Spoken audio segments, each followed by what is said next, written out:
Bihar police आधुनिकीकरण की दिशा में अपना कदम काफी तेजी से आगे बढ़ा रही है। खासतौर पर सुरक्षा और प्रशिक्षण के क्षेत्र में इन सभी क्रम में अब बिहार पुलिस के द्वारा राज्य के सभी जिला एवं सत्र न्यायालय के साथ पटना उच्च न्यायालय और सचिवालय की सुरक्षा पुख्ता करने के लिए बड़े पैमाने पर इन सभी भवनों में हाई रिजोल्यूशन कैमरा लगाया जाएगा।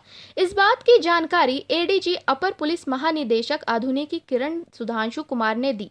इन्होंने बताया कि इसके लिए सरकार के स्तर पर इस काम के लिए करोड़ों की राशि आवंटित कर दी गई है। वहीं दूसरी तरफ इन्होंने यह भी बताया कि अब एटीएस एसटीएफ के साथ सीआईडी और आईबी का कार्यालय भी क्षेत्रीय स्तर पर होगी।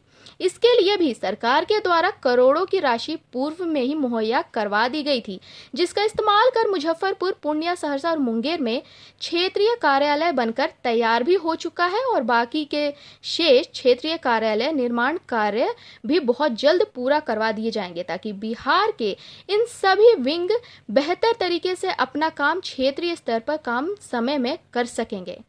नमस्कार। आधुनिकीकरण प्रभाग की ओर से ये दूसरी प्रेस कॉन्फ्रेंस है जिसमें आपका स्वागत है।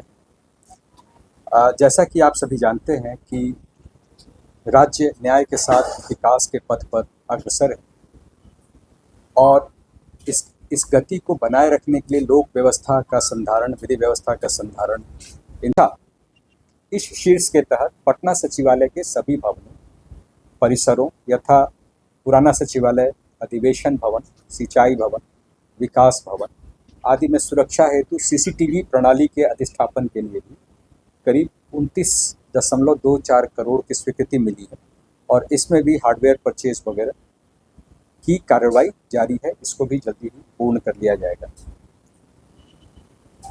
इसके अलावा सभी जिला मुख्यालयों स्थित न्यायालय एवं माननीय उच्च न्यायालय पटना की सुरक्षा व्यवस्था हेतु विभिन्न प्रकार के सुरक्षा उपकरण या उपस्कर आदि के क्रय के लिए इस वित्तीय वर्ष में 22.8 करोड़ की राशि की रिवैलिडेशन मिली है, स्वीकृति मिली है और राशि विमुक्त कर दी गई है, जिससे इनकी सुरक्षा व्यवस्था बेहतर हो सकेगी। अब हम विशेषीकृत इकाई की बात करें तो एसटीएफ में सेंट्रल मॉनिटरिंग सिस्टम के अधिष्ठापन हेतु वित्तीय वर्ष 2024-25 में 11 करोड़ के परियोजना की प्रशासनिक स्वीकृति मिली है और इसमें भी काम तेजी से चल रहा है। उसी प्रकार एसटीएफ को सुदृढ़ करने के लिए और प्रशिक्षण कार्य हेतु विभिन्न प्रकार के उपकरणों की आवश्यकता होती है। उसके लिए 5 करोड़ रुपए अतिरिक्त विमुक्त किए गए हैं और आतंकवाद निरोध दस्ता इसको भी सुदृढ़ करने के लिए उसी प्रकार 2025-26 में 13.82 करोड़ की राशि स्वीकृति की गई है और राशि विमुक्त कर दी गई है।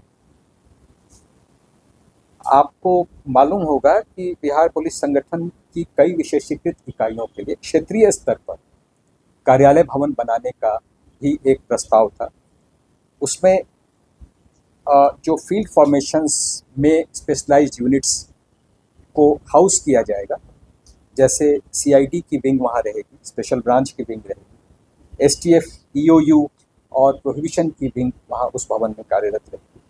तो इन 11 क्षेत्रीय कार्यालयों के लिए संयुक्त भवन के निर्माण हेतु 65.47 करोड़ की राशि राज्य सरकार द्वारा स्वीकृत की गई है और इसमें से 4 जो क्षेत्रीय कार्यालय हैं, पूर्णिया, मुंगेर, सहरसा और मुजफ्फरपुर, इनका निर्माण कार्य पूर्ण हो चुका है।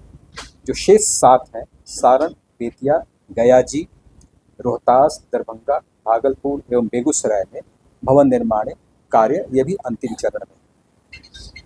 प्रशिक्षण शीर्ष में यदि हम देखें तो बिहार पुलिस अकादमी के लिए विभिन्न प्रकार के उपकरणों के क्रय इस वित्तीय वर्ष में 2.5 करोड़ की पुनर्वैधीकरण की स्वीकृति और राशि विमुक्ति का प्रस्ताव वो गृह विभाग में भेजा गया है और हमें उम्मीद है कि इस पर भी जल्दी ही स्वीकृति मिल जाएगी।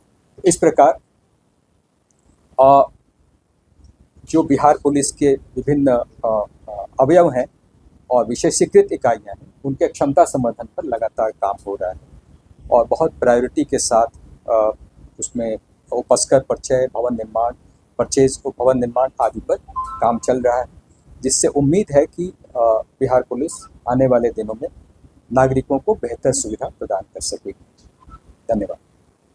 विशेषीकृत इकाइयों के लिए क्षेत्रीय कार्यालय इसका नामकरण हो सकता है और उसमें 4 बन चुके हैं, जिसमें पूर्णिया, मुंगेर, सहरसा और मुजफ्फरपुर शामिल है। जो शेष 7 हैं उस पर काम चल रहा है और वो भी अंतिम चरण में। तो ये विशेषीकृत इकाइयाँ सभी रेंज मुख्यालय में काम करना शुरू कर देंगी। तो उससे क्षेत्रीय स्तर पर या जिला स्तर पर जो पदाधिकारी हैं जिनको उन इकाइयों के सहयोग की आवश्यकता है, चाहे वो अनुसंधान हो या अन्य मामले हो, उसमें उनको सुविधा हो जाएगी, उनको बार बार पटना आने की आवश्यकता